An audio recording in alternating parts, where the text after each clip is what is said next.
Let's talk about crypto as well. That's on a high to start off the week. Bitcoin climbing above $65,000 as we're just weeks away from the presidential election, and U.S. Vice President Kamala Harris voicing plans to establish a regulatory framework for crypto. Here with more on the latest, Bitwise Asset Management Senior Investment Strategist Juan Leon. Juan, as we are seeing Bitcoin climb here, the narrative has shifted, and it's been quite interesting to watch, because initially it was seen that a Trump presidency would be much more positive for cryptocurrencies. Now it seems like that Kamala Harris is trying to also capture some of the crypto vote. Is that sort of what's helping boost crypto here, that it's going to work out no matter what? Hi, Julie. Surely Harris's recent fundraiser was positive. You know, she talked about in her administration investing in America's competitiveness, encourage innovative technologies like AI and crypto. And that was welcomed by the industry because it's a departure from the Biden administration's adversarial stance on crypto and AI. And I think the market is reacting positively as a result of that.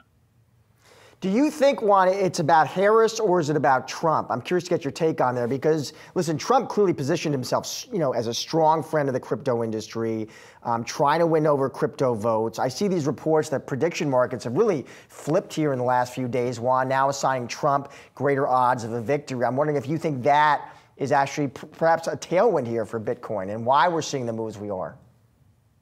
Yeah, the Trump administration has thus far engaged much more with the industry. Trump has explicitly said he would replace Gensler if he came to office. He wants to make the U.S. Bitcoin mining capital of the world, create a strategic stockpile for Bitcoin. So he's been more explicit about how he would engage with the industry and support it. But given the recent comments and change of stance from the Harris administration, we're optimistic that Harris could also be supportive for the industry and certainly more supportive than the Biden administration could be. The Harris administration has been engaging with industry players, and I think they're coming about understanding the opportunity that the industry brings for the future of America and the economy. Well, obviously cryptocurrencies and Bitcoin are still relatively young assets. But can we look at past presidential elections since Bitcoin has been in existence? I mean, we talk all the time about how equities tend to perform in election years. Is there any kind of pattern with Bitcoin? Bitcoin has actually tended to do very well in the year post-elections and has generally seen a very positive upward momentum. We've seen increasing regulations around the world that have favored crypto over the past couple of years. The U.S. Is behind other jurisdictions, but we've seen regulations come in Europe and in Asia. And so we are seeing an increased trajectory towards more regulatory clarity. And alongside that, we're continuing to see upward adoption of Bitcoin and other cryptocurrencies around the world. And they're really growing at a fast pace. So elections tend to be, markets hate uncertainty. And so leading up to elections, it tends to be more volatile. But after you get clarity about which administration is coming and things sort of fall into place, the upward adoption of cryptocurrencies and the technological adoption that it's providing continues. And that has generally played favorably post-elections.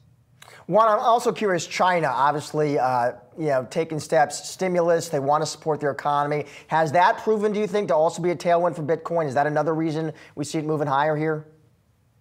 Yeah, absolutely. You saw Bitcoin rally not only with China when it cut rates and provided a stimulus to the economy, but when the U.S. cut rates as well.